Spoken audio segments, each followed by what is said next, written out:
Et bienvenue, traileuses, trailers, runneuses, runners, dans ce nouvel épisode du 5 km à l'Ultra Trail, podcast qui partage des conseils pour que vous puissiez courir et atteindre vos objectifs personnels dans la course à pied. Et salut les amis, bienvenue dans ce nouvel épisode, cette nouvelle capsule du 5 km à l'Ultra Trail. Alors, de quoi je vais te parler ? Ben écoute, c'est venu un petit peu à l'improviste sur les discussions du groupe que j'ai créé juste pour la course. On est venu à parler de sommeil et j'ai retrouvé des photos de la course du Grand Raid des Cathares que je viens de faire avec Olivier, où le papa d'Olivier nous a pris en photo en train de dormir et ça m'a donné cette idée de parler de sommeil sur les ultras. Alors sur les ultras, pas sur les 80 km parce que normalement tu n'as pas besoin de dormir sur les 80 km. Sur les 100 km, normalement t'as pas besoin non plus de dormir. Tout dépend du profil, mais même s'il y a un peu de dénivelé, bon, sauf si t'es vraiment au fond du classement, peut-être que tu dois arriver autour des 24, 25, 26 heures. Mais avant 30 heures, à mon sens, moi, je ressens pas le besoin de dormir. Si vraiment on arrive à 30 heures. Là, on est arrivé à 32 ou 33 heures avec Olivier. En plus, les 5 dernières heures étaient relativement difficiles, compliquées. Pas mal de pluie, pas mal de boue, beaucoup de boue. Donc forcément, ça nous demande plus d'efforts, plus d'énergie. C'est un petit peu comme quand tu cours ou tu marches dans du sable. C'est atroce parce que tu glisses, faut te rattraper. Alors heureusement qu'on avait les bâtons, mais ceci étant dit, au bout de 28-30 heures, t'as plus forcément l'énergie du début. Et du coup, ça te demande plus d'énergie et on n'avait pas dormi parce qu'on n'avait pas prévu de courir aussi longtemps. Hein, clairement, on n'avait pas prévu de passer quasiment 2 nuits, notamment la deuxième, aussi longtemps. Je pensais qu'on allait arriver vers 1h30, entre 1h30 et 3h du matin. Donc bon, voilà, c'est la nuit et pas, c'est la moitié de la nuit, à peine. Et finalement, on est arrivé à 6h30, donc c'est quasiment la fin de la nuit.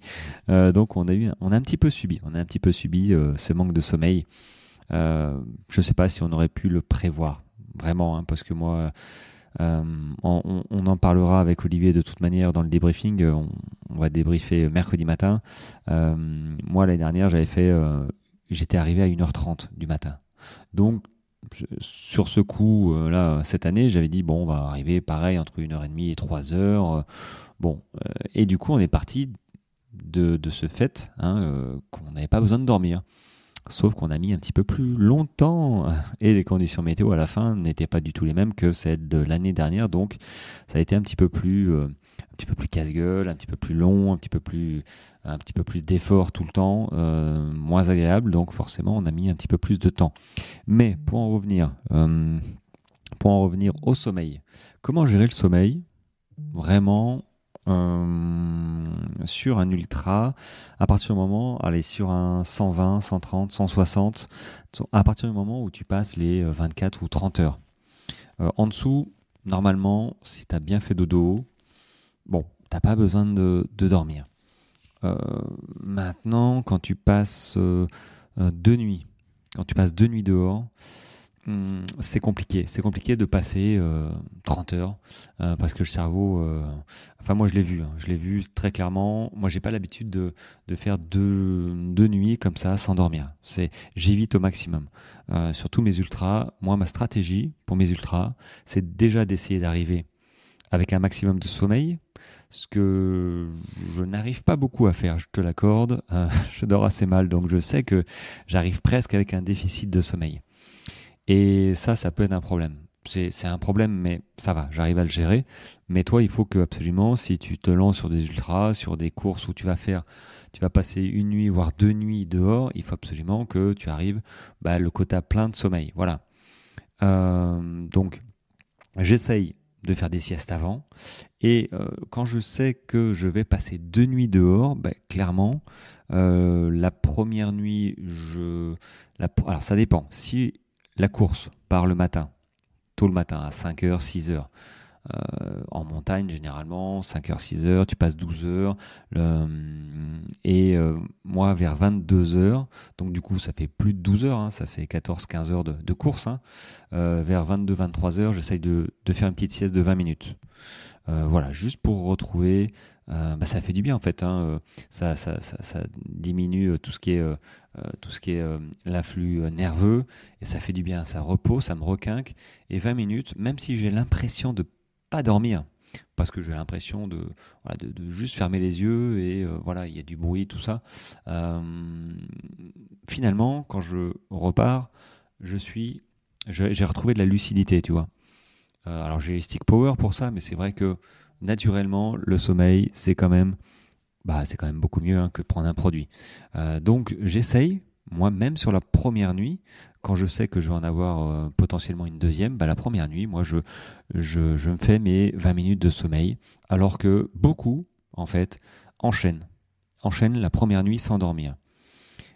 Moi, c'est pas du tout ça. Moi, j'ai pas envie d'halluciner, j'ai pas envie de traîner ma peine sur la journée qui suit, parce que les journées qui suivent, enfin la journée qui suit, quand c'est en plein soleil, en plein cagnard, ou que les conditions sont merdiques avec du vent, de la pluie, peut-être de la neige, tu as besoin de ta concentration, tu as besoin de ton énergie, et le fait de ne pas avoir dormi la nuit, je peux t'assurer qu'il y en a qui sont des zombies et qui dorment la journée au coin d'un chemin parce qu'ils n'arrivent plus, quoi. Donc une petite sieste de 15-20 minutes, moi, ça me suffit avant. Et même la première nuit, parfois, je redors 15 minutes vers 5-6 heures du matin pour attaquer justement la journée. Donc ça, c'est un parti pris. Moi, je trouve que, ok, je perds peut-être un peu de temps à faire ces siestes. Néanmoins, quand je repars, j'en profite. Je suis bien physiquement. Et je trouve que pour l'instant, ça a marché. Et toi, la seule fois où je ne l'ai pas faite quasiment, hein, c'était quoi? L'UT4M. Ouais, l'UT4M, j'ai mis 42 heures. L'UT4M, ça a été à Grenoble, hein, ça a été compliqué parce que j'avais essayé de dormir, j'ai pas pu dormir, les ravitaux étaient pleins, enfin c'était un peu mal organisé. Du coup, j'ai passé 30 heures, 35 heures sans dormir. Et à un moment, je me suis quand même reposé dans la voiture. Ma femme est arrivée à un ravitaillement et je me suis installé dans la voiture, j'ai allongé le siège, j'ai essayé de dormir 10 minutes. Alors, je dis bien, j'ai essayé. J'ai l'impression que j'ai pas réussi, mais comme d'habitude, ça m'a reposé quand même. Et quand je suis reparti, bon, un peu la tête dans dans le sac, finalement, ça a été mieux. Au bout de quelques minutes, ça a été mieux. J'avais plus tu sais, les yeux gonflés qui piquent. Donc, clairement, j'en ai besoin. J'ai besoin de ces micro-siestes parce que en plus, j'arrive avec un petit déficit de sommeil parce que j'ai pas un sommeil qui est quali. Donc si toi aussi t'as pas un sommeil quali, vraiment où tu dors 8 heures, 9 heures, tu te lèves le matin, tu es reposé, tu sais que dans ta course, ok, tu commences ta course, t'es bien. Moi, quand je commence ma course, je suis limite fatigué. Donc ça reste un souci quand même. C'est pour ça que ces micro-siestes sont, à mon sens, importants. Et par exemple je vais dire la Volvic, mais non, pas la Volvic, sur la Swiss Peak, voilà, qui a duré 4-5 jours. Les 2 premiers jours ont été très difficiles pour moi parce que déjà physiquement, le premier jour, ça a envoyé du pâté, il faisait chaud, il y avait des montées, j'ai cru que j'allais pas y arriver. Je me suis dit, bon, ça va être compliqué de tenir 380 km. Si déjà les 20 premiers kilomètres, je traîne ma peine comme ça va être compliqué. Donc les 2 premiers jours, ça a été difficile parce que j'ai pas réussi à vraiment à dormir, à rattraper un petit peu de sommeil. Néanmoins, à force de faire des micro-siestes, je me suis calé. J'ai réussi à allonger un petit peu la durée des siestes. Et moi, je te conseille aussi parfois quand on est fatigué de pas hésiter à t'allonger quelque part. Dans la forêt, hein, enfin dans la forêt où tu es, de te protéger du vent, machin. Moi, j'ai fait ça 2-3 fois. Je me suis allongé, j'ai pas mis de chrono. Je me suis allongé sur le dos et j'ai fermé les yeux. J'ai regardé ma montre quand même hein, pour savoir quelle heure il était. J'ai fermé les yeux et quand je les ai réouverts, voilà, je regarde ma montre. Généralement, il y a 10 minutes de passé. Alors, moi, ça me suffit. Et je te conseille de te lever hein, quand c'est comme ça et de repartir. Parce que si tu te retournes, que tu recommences à plonger, voilà, tu vas attaquer une sieste d'une demi-heure, 3/4 d'heure, 1 heure et tu vas te lever, mais tu vas être complètement défait. Et puis tu es en course quand même. Même si ta course dure longtemps, on va pas dormir 1 heure à chaque fois. Juste 10 minutes, ça fait du bien et il faut pas hésiter. Voilà. Moi, moi je pars du principe qu'il vaut largement mieux anticiper que de subir. Et je trouve qu'il y en a beaucoup qui préfèrent subir en fait à la place d'anticiper. Et clairement, ça c'est pas ma tasse de thé. Moi je cours pour me faire plaisir, pour profiter. C'est déjà suffisamment compliqué. Je l'ai encore vu ce week-end, hein, de repartir en pleine nuit, dans le vent, dans le froid, dans le noir, en partant du ravito où il fait chaud, il y a de la soupe. Bon voilà, il faut se faire violence, hein, c'est compliqué avec la fatigue.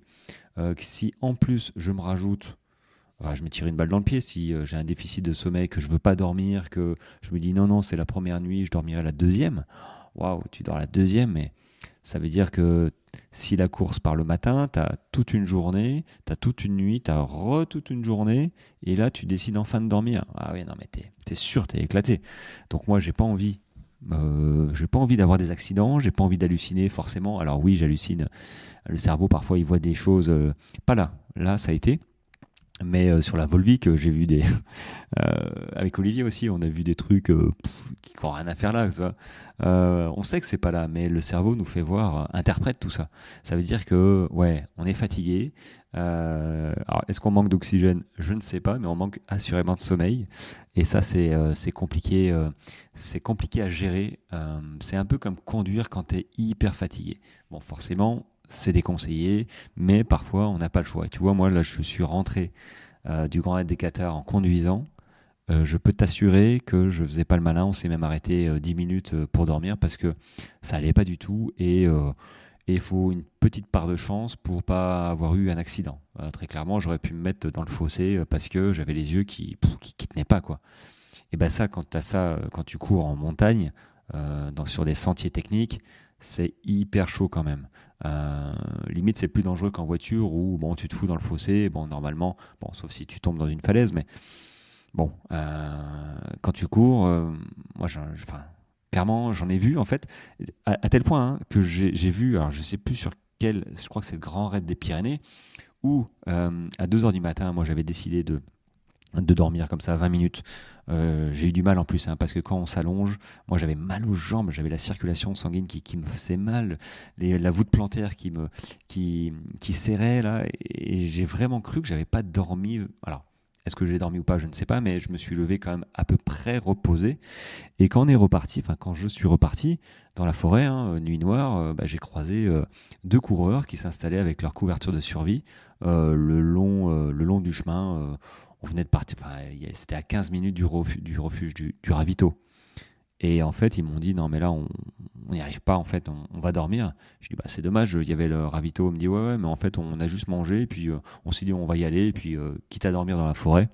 Bon, bah, effectivement, ils ont dormi dans la forêt. C'est un peu dommage. Voilà. Moi, je te conseille de d'anticiper ça. D'anticiper, de te connaître déjà. Est-ce que toi, tu supportes de faire une journée complète, plus une nuit, plus une rejournée avant de dormir? C'est hyper, voilà, compliqué. Là, tu vois, avec Olivier, 30, on a mis 32 ou 33 heures. Très clairement, il y a un moment où on a dormi.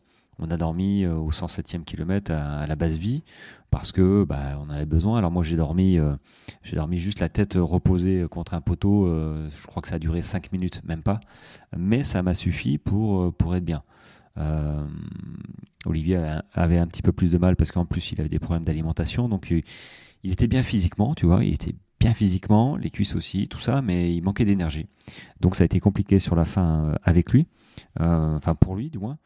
Mais bon, il est arrivé, mais c'est vrai que le sommeil il a été un petit peu mal géré parce que on n'y a pas pensé. Enfin, on pensait pas qu'on allait courir aussi longtemps. Donc un problème d'anticipation. Est-ce qu'on aurait pu anticiper? Je ne sais pas. Hein, c'est sûr qu'après coup, on peut, hein, on peut dire ce qui a fonctionné de ce qui n'y a pas fonctionné. Mais pour un ultra, voilà, 160 km par exemple, pose-toi cette question. Est-ce que tu es capable de ne pas dormir la première nuit ou est-ce que tu as envie d'être en pleine possession de tes moyens tout le temps? C'est comme moi, si c'est le cas, et c'est déjà bien compliqué de l'être, hein, et si c'est le cas, moi je te propose de juste faire une petite sieste vers 21, 22, 23 heures, n'importe, suivant un petit peu les ravitaux où ils se trouvent. Hein. Alors moi conseille pas forcément de dormir à 22h dehors. Faut choper un ravito, être au chaud. Si c'est 1h du matin, c'est 1h du matin. Mais au moins, tu te poses un quart d'heure, 20 minutes, pas plus, vraiment. Tu fermes les yeux, tu t'allonges. Alors, tu manges. Quand tu arrives au ravito, tu manges de suite. Bim. Parfois, tu peux même te changer pour éviter d'être mouillé. Et tu t'allonges. Tu enlèves tes chaussures, tu t'allonges et tu fermes les yeux. Et quand tu les réouvres, alors il faut mettre le chrono, quand tu les réouvres, normalement, c'est 20 minutes plus tard, tu as l'alarme où tu demandes à quelqu'un de te réveiller. Là, tu remets tes chaussures, tu remanges un petit coup, hop, et tu repars. Et normalement, tu as rechargé un petit peu les batteries. Moi, c'est comme ça que je fonctionne et il ne faut pas hésiter. Vraiment, il ne faut pas hésiter.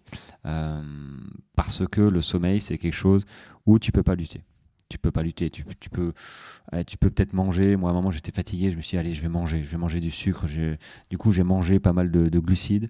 Ça a été, mais il y a un moment où tu dois quand même dormir. Et suivant où tu te trouves, si tu as 25 km à faire sans ravito, que tu te trouves à 2000 mètres d'altitude ou même dans des endroits qui sont venteux, pas protégés, ou qui pleut, ça devient horrible. Là, il n'y a plus de plaisir. Déjà que c'est compliqué de repartir.